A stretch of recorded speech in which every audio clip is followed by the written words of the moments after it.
memory. And that's what kind of drew me to this idea of exploring the island, not only as a space, as a very specific, concrete geographical space, but also as a character and as a mythological space. I started going to visit the island with my partner just to check it out. In the beginning of 2016, we'd go there a few times, a couple times, and I would just document, and I would just get fascinated, and I would spend hours just looking at these objects that were made and left by the refugees. So I started to think about what objects we make under this distress, in these situations of having left home and not be kind of tethered to any kind of idea of home anymore. What are the things that we make and what are the things that we leave in the spaces that we kind of occupy, the spaces that we cling to for life, so to speak. And then I just started thinking about what, taking these this idea of a refugee and expanding it so that everybody is a refugee, and that this island becomes the last refuge for humanity, and what would happen there conceptually in a narrative that could occur here, specifically on that island as well. So that's how I started to kind of think about making the film. Yeah, I think the takeaway is really reconstructing memories from different perspectives. So you kind of created something from your perspective. And I really felt throughout the film this tension between the memories that you're trying to pull, whether they're your own or other people. And there's a mesh of the mythology of like Vietnamese and the stories that were told through generations, but you also pull in a lot of these documentary footage that are obviously a little bit more succinct and straightforward and really takes any kind of romanticism out of it. And this notion of like the future is our past is so pertinent to today as well, because in recent years there is this refugee crisis, and I think that there's something to be told about how we need to look at these histories and how they're still quite relevant today. And I couldn't help but think of, like how this island is happening now in the Mediterranean or in the Mexico border.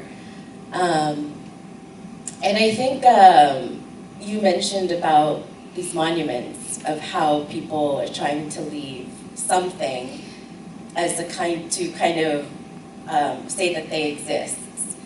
And it was so heartbreaking to see that shot of people giving letters to that boat just to like send to their loved ones to say like, this is where I am, and like kind of saying that their presence is there.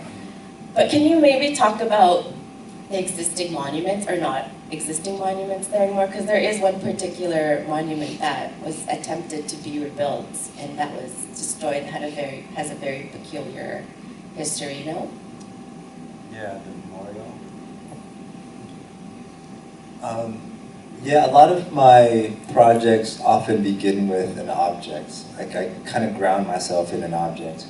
And for this film, for this project, it was this memorial plaque that was built in, I think, I want to say 2006 or 2009. My memory of dates is very fragmented, so please excuse me. But the island is a site for a lot of pilgrimages to happen. So former refugees who were saved by the island, who stayed on the island, would now, who have resources and conditions, would now return to the island to pay homage to the island, to take care of the grave sites, which is a very kind of important Vietnamese tradition, and to, restore the monuments that were built, the plaques and stuff. So they decided, a community of former Pulau Bidong refugees built a memorial on the island to honor all those that helped Vietnamese refugees during that time. 6 months later, the memorial was taken down. It was totally destroyed. And for a very long time, they didn't know why or who did it. And after some research and after asking questions to the Malaysian government, they realized that the Straits Times, which is a Singaporean newspaper, did an article on the memorial. The article fell into the hands of the Vietnamese ambassador in Singapore, at which time he or she, I can't remember, reported that back to Hanoi. And Hanoi, because there was a bilateral trade agreement, pressured Malaysia to destroy the monument. So this is this dominant narrative, the dominant structures of power trying to erase a certain kind of narrative. So the island then also becomes, like the character says, a battleground for memory. Like who has control over that battleground and who has control over those memories. Yeah, and so that was the object. I think that's the object you're talking about. This is the one where the man is lifting the other body, right? Yeah, yeah. I'm just curious because it looks like, so when you saw that, you thought like, okay, these are the characters of the film, or was it a coincidence? Because there's this moment in the No, that's not that. Yeah. So the monument that you're talking about was built while the refugee center was still active, and it's a sculptural manifestation of this character called Old Father Bidong. And that's an old man character saving a woman from the ocean. That's still there. It's decrepit and it's breaking down, but that's not the one. Yeah, that's not the one. But that's also a very interesting monument, And the personification of the island as a character kind of is embodied in that object, which I think is fascinating. Could you tell us more about the spirituality of the island? Because in the beginning, there is this more animist figure, and then towards at some point of the film, it's recalled of the ghosts and all the spirits that are within the island. Just to tell us a little bit more about those characters that are at the beginning, which are like deities or ghostly representations. Yeah, so the characters in the beginning of the film are these illustrations of these two characters. So Vietnam, the origin story of Vietnam is that Vietnam was created when a fairy from the mountains met and fell in love with the god of the sea, which is a dragon character. And this is what they teach in school. This is like the origin story of Vietnam. So these two deity-like characters met, had a sack of 100 children, a sack, like a snake would have, and then 50 children went to the mountains, and 50 children followed their father to the sea, and then and then they were split, never ever to kind of come back together. And if you look at the geography of Vietnam, half of Vietnam is coastal, which is ocean, and the other half is mountainous. It's the mountain range that separates Vietnam from Laos and Cambodia. So I think the geography has something to do with that story. So he uses, the character kind of puts on these headdresses that he makes to kind of reenact that mythology. But it's also that these headdresses that he makes are replacements for the missing heads of the Buddhas on the island. So there's these like weavings and overlappings of mythologies and characters and symbolisms that I was trying to play with. So. It's something that Fatima brought up in relation to the, especially the TV footage. Could you tell us a little bit more about that footage? Because it was like a CBS story? Yeah. And the reporter? Yeah, so CBS News had played a major part in the Vietnam War and how the Vietnam War kind of was revealed to audiences around the world, the reality and the gruesomeness of the war. Ed Bradley, the African-American journalist who you see in a lot of the news footage, was the first person. He was also a CBS correspondent. He was one of the first journalists to kind of break open the story of Pulau Bidong. Because there were like 30, 40,000 people living on Pulau Bidong under decrepit conditions, and no one knew about it. No one knew about it. So Ed Bradley went there, and he kind of broke open that story. So he plays a major kind of part, and I think it's important that he also plays a major part in this story of Pulau Bidong. To open to the floor. This is the time and only time to make questions to the filmmaker. So if you have any comment, would like to know more about something, people who are in the workshop are forced to take a question.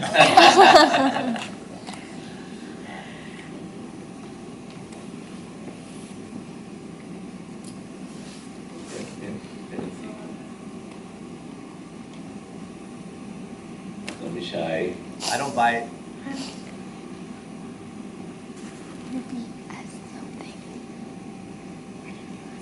I'm gonna choose somebody. You're a dictator. Choose Robin. Oh, I have something. Yes. I'm just curious, why did you decided to make the two characters speak in two different languages?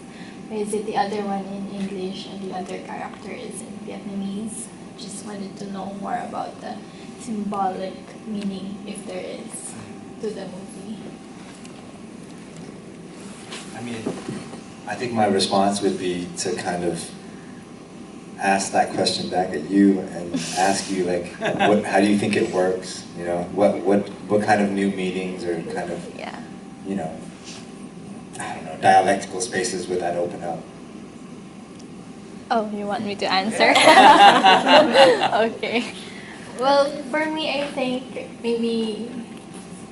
the message that went through to me is that I think you just switched the position we're in before, in that time when the refugee was happening. This Vietnamese community were asking help from the United States, and then it was kind of switched into one scene wherein the Vietnamese character was interviewing the person who was speaking in English.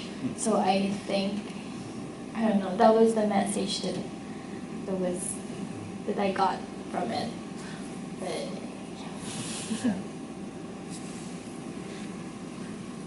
I don't know, perhaps was it like a dialogue maybe between like the traditional and modern, or kind of like the future and the past, or like echoes of memory and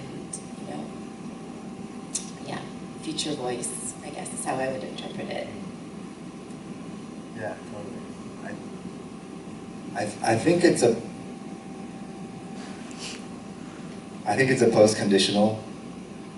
post-colonial condition. I also think it's a diasporic condition, to be thinking in multiple languages.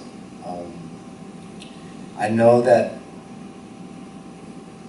my parents didn't have a very good grasp of English, so when the interviewer came, there was always an immense fear, because without a good grasp of English, your chances of leaving the refugee camp was very small. So language is this tool of power. It's a point of access for a lot of us. And especially for that scene that Denny's talking about, I wanted to switch that power and kind of be playful with it a little bit, because it was such a tense, the ability to speak English was such a heavy kind of burden on so many refugees. I guess when you show it, let's say in our current time of English being a sort of lingua franca in our field, put it that way, not more than generalizing. You immediately relate to the apocalyptic, to the possible apocalyptic time because it speaks to you. Like you access the narrative through part of the film being in English, while it still keeps the narrative of the Vietnamese narrative through the other character. And I think the choice of the English to that character also comes with her own physiognomy, which is very androgynous and mixed, you know? Like, so that kind of Eurasian or there is an ambiguous racial feature in her, which comes also with certain identification being projected to different audiences when they see it. So they feel like, oh, they represent humanity and still speaking about what happened in the past of the specific group in Vietnamese history. Is this like ambiguous, slightly actually androgynous figure, no? It has, I think we once spoke that it has a lot of, there's some cinematographic film history that may be connected to certain references. For example, The Fifth Element, you know, where I don't know if you guys seen The Fifth Element in the room, but the actress also in a very post-apocalyptic, futuristic reality represents humanity in this type, even the stripe, I don't know, even the wearing that she has consciously or unconsciously is related to. And the other film that we once discussed, if you haven't, it's more of a trashy film, but it's Waterworld. Has anybody seen Waterworld here? Anyway, there's basically this community of the last human beings that actually live in the ocean in this structures very similar to the structures that you have at the end of this floating bamboos that look between spaceships, but they're actually just wood. Yeah. No, Waterworld is an interesting reference, actually. Starred Kevin Costner, and I can't remember who the female actress was, but it featured a world after, I would say, sea level rise, and there's no more land, and everybody exists on the sea. So everybody's kind of like seafaring migrants, right? Which is an interesting kind of narrative to think about. It's kind of like Mad Max, but on the ocean. So if you guys are interested, like Mad Max, do check it out. It's actually, I liked it a lot.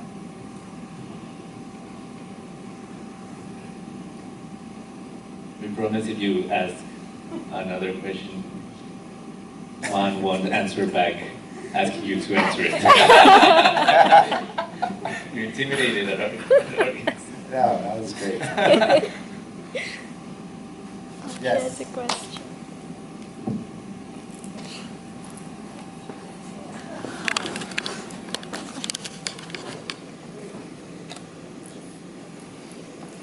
Hi, so just a question on how or why you chose the actors. So this is just like a production question. And also, was it your intention to kind of reverse the roles, since in the legend it's the mountain fairy and The dragon, yeah. the dragon king? Like, why did you choose to reverse the situation of where the woman chooses the sea at the end and the man chooses the mountain or the island? So they're obviously non-professional actors. Although Qua, the male character, has just acted in a feature film just recently. Qua, I met him because he approached us to help him make a music video. He's a rocker. He's a singer, rocker. He's a pretty well-known rocker in Vietnam. And because the group that I had kind of mentioned earlier, or Inti mentioned earlier, we were making a lot of music videos, and they had a certain kind of aesthetic to it, and so I met him through that. I never made the music video, actually, but I convinced him to help me make this film for free. And he did a great job. Danica, I was looking for like a character, kind of like Linda, what's her name in Terminator? Linda what? Hamilton. Like someone that, you know, like was really physically strong. And I met Danica at my jiu-jitsu club. We were doing jiu-jitsu together. She's a personal trainer. She does a lot of, you know, physical training for it. And so I thought, you know, she was kind of perfect for that that role. Although when she first got to the island, she had been in Europe for about a month without training. Yeah, so she lost some of that muscle mass, which was fine. But I think your second question is a really interesting question. I didn't want to adhere to a certain kind of way of thinking about gender, you know, and I think this is a space, you know, this fictional space is a space where we can challenge, you know, like mythologies and ways in which we think about gender, and yeah, and I thought that would have been interesting to do so, you know. So these characters are kind of like archetypes, and they represent two like binaries, you know, that reference in ways, one way or another, like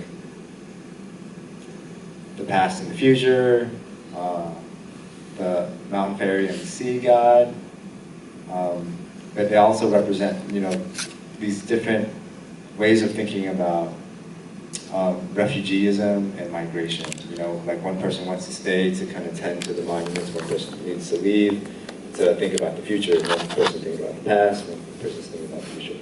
So, you know, and it's a very simple narrative, really. It's just man meets woman, you know, they have a difference of opinion and they leave. Really, that's all the basic of the narrative is. So, yeah, I hope that answers your question. I know I rambled on about other things, but thank you.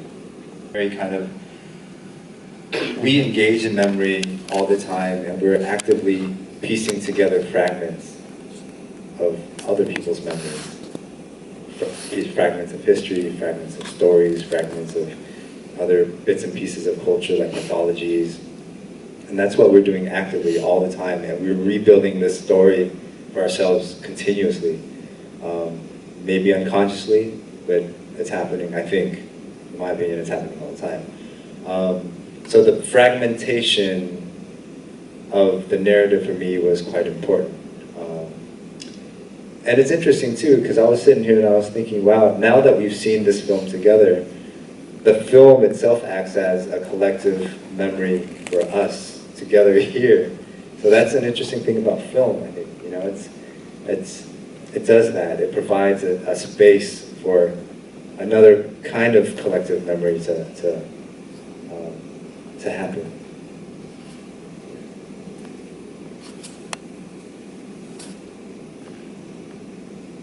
Maybe this is more related to your time here. This is your second or third visit to the Philippines, and when you went to Bataan, as part of your research and interest, you went to specifically also see the refugee center, which existed in Bataan. Philippines has a very direct connection with this crisis. Part of what you've described about the fear in relation to the language barrier, the center in the Philippines was specifically kind of like catered in a way that the Americans gave money to the Philippines and other countries, but the Americans gave specifically money so that there would be some kind of like Westernification or Americanization process before actually leaving to the US. Since you've been there before, maybe you want to, I don't know, maybe just give your thoughts and what you're thinking towards the future in relation to this. Yeah. So Bataan became a very specific location of arrival for a lot of these boats that left, mostly from the center and the south of Vietnam. And it's really basically a straight line across, latitudinally, right, across the South China Sea. West West Philippines. Yeah, and there are two kind of main refugee camps. One in Bataan, which is known as the Filipino Refugee Processing Camp, PRPC. Filipino Refugee Processing Camp, that's right. And then the other one is in Palawan. Yeah, and there's a museum there now at the PRPC. And as we all know, like Bataan has a very kind of long and rich history of trauma. You know, like Death March was there, and like, you know, after that, the refugee centers, and before that, other things. So I'm really interested in Bataan as a site of trauma. But the PRPC has a really interesting museum, and they've been able to kind of they've kept a boat, one of the original refugee boats, and it's on display in the museum. So I'm just very interested in objects, right? The objects that people preserve and people keep, or the objects that survive. So a lot of my thinking about this upcoming project kind of revolves around this boat. I'm not quite sure what we're going to do with it yet. Yeah, but a lot of objects in that museum and the other museums in Bataan are of interest to me, and we're hoping to work with the artisans at Las Casas de Acuzar to make objects in response to those historical objects. Yeah. That's it. Okay. No, I think we could. Okay, no, I was just gonna wrap things up. So, yeah, so thank you again to Tuan for, yeah, thank you guys for coming.